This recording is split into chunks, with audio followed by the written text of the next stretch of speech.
Thank you for joining us on Exposing the Strange today, and happy 2024. Jay Fouch is a Bigfoot researcher in Coshocton, Ohio. I had a chance to sit down and talk with him about what he thinks Bigfoot is and all the activity he has in his area. My first major, I had a lot of encounters where I would, let's say my first encounter where I'd actually seen one, it scared me. It scared me because I've been following wood knocks, having interactions with them, but not actually seeing a Bigfoot. I had one time actually in this spot right here, we had seen one on the hill, and you know, when you first see one, you talk yourself out of what you've seen. I didn't notice it at the time, but now as I've been into this, you see one, well, maybe it was this or maybe it was that, you know, and I've done the same thing. It's just, it's in our nature, I think. The first sighting I had was at a dam similar to this.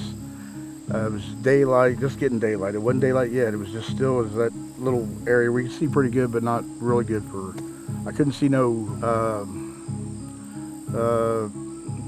couldn't see his face really well, but I could see his nose where the eye sockets were. It comes off a dam, and it's walking right toward me. Well, I have to drive out that way to get out of there, and I'm thinking it's over. This thing's going to kill me. It was so big, I didn't realize I was chasing something that big. I thought, you know, I don't know what I thought, but I didn't think nothing like what I saw.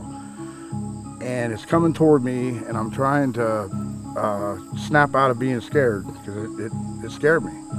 And I grabbed my gun. I had a gun with me, a 9mm. I had 12 rounds in it, I think. Another mag with 12 rounds. I roll this window down the direction it's coming. It's coming this way. It's still coming, and I'm thinking, snap out of it. You know, get your muscle memory on your gun down, shoot it. When it comes shoot, you can't shoot no more. Drop your mag. I'm thinking what I got to do to try to live. Well, eventually it turns, and now it's heading toward down the creek line. It gets down to the end of the creek line, and there's 3 sets of eyes shining right at me. They turn around and get down the creek. Well, I pull out of there, and I make it down the road a couple miles, and I pull over, and I mean, I'm literally shaking. I'm that scared. I did not realize they were that big, and it was the biggest thing I'd ever seen in my life on two legs. And at that point, it's like, I knew they were real, but I'm done in the woods. I'm not going in the woods ever again, blah, blah, blah. And another one of my research friends got me back in the woods. And now I just look at it as if they want you, if he wanted me, he could have me that morning. He was big enough, I was in the Chevy Cobalt. He could have flipped it and took me out of there. I mean, this thing was at least 8 foot tall with a spread on it, maybe 4.5, 5 foot wide at the shoulders. It was that big. I couldn't take my eyes off its hips, how it walked. It was like it was so huge and it just glided. And the steps were so big and it just covered so much ground, but so smooth.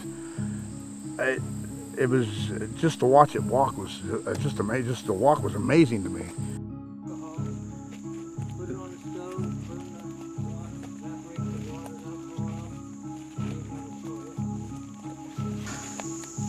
Why do they place the X's? Well, I think it's territorial. Stay out. Yeah, this is ours. Don't come in here, buddy. Where me and my kids stay. This is a lot of things people. Well, around March, April, Jay contacted my brother and said, hey, I got something I want to share with you. And he talked to my brother about how when his brother passed, he kind of laid this on him. Prove it to the world, brother, prove it to the world. And then, so being brother's friend, you know, goes, Jay wants us to go. I said, amen, let's go. And he took us to his favorite place to stay, called the Monkey Farm. And he even said in the interview himself that he can pretty much guarantee activity every time he goes there. And within 5 minutes there, my whole world changed. Because when you see it for real life, you have to tell yourself, somebody's not telling me something. It's something they don't want me to know, but I'm seeing it with my eyes.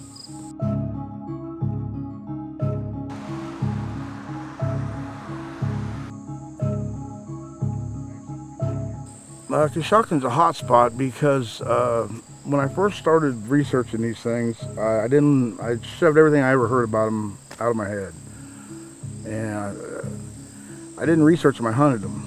And to hunt them, just sheer size alone, they have to have a massive amount of water. So I stuck to the waterways, ponds, creeks, streams. they're here for the water. They're in this area because we have an abundance of water. That was kind of odd, but we have an abundance of water, and we have 5 major rivers in this county. Okay, we have 200 strip mine ponds. We have how many private ponds?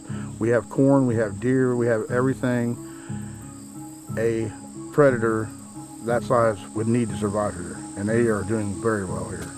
Do they need protection from anybody? No. They don't need nothing. They're right under our noses. We're heading into the area where we was ginseng hunting and got roared at. My first day I was ever back here, and like I said, it was the loudest roar I've ever heard in my life. And I could live a whole lifetime out here, another one. But it was insane. It was 12 o'clock in the afternoon, or 12, yeah. And my son-in-law heard it, and it stopped us dead in our tracks. Guns come out, you know, and it was. We're trying to get to the area now to show them where the exact area was, and it just opened up, and where it happened at, the woods opens up into like a small room, and there's nothing but dirt on the floor, and it's patted down real good, where like something had been walking, you know, it's flattened out. It wasn't like just earth. I mean, something had been in there walking around, and it was like a room. It was encircled in brush. And it's in the back of that room, well, it would have looked like a room. That's back of us where the roar come from. And it couldn't have been no more than 40 to 50 feet from us, but the brush was so thick, and the foliage in the fall was so thick that day, you couldn't see any more than 40 feet, and that's where it came from. And I mean, it was loud. Yeah. Then hike over here, I want to hike back in there. I always thought, at first, I thought, well, you know, they are, I mean, they're all different. You don't see two that looks the same, put it that way.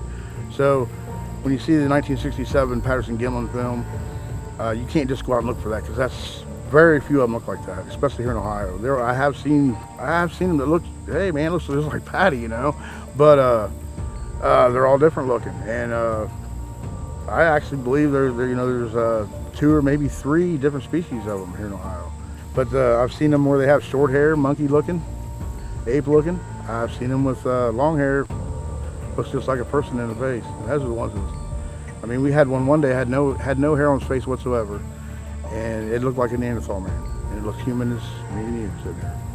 And I wasn't the only one that seen it. I handed the scope to another person, and they seen the same thing I seen. I didn't tell them what I was looking at. I just said, hey, look by them bushes, it's way down here in the valley to the left. And he's like, oh my God, a Neanderthal man.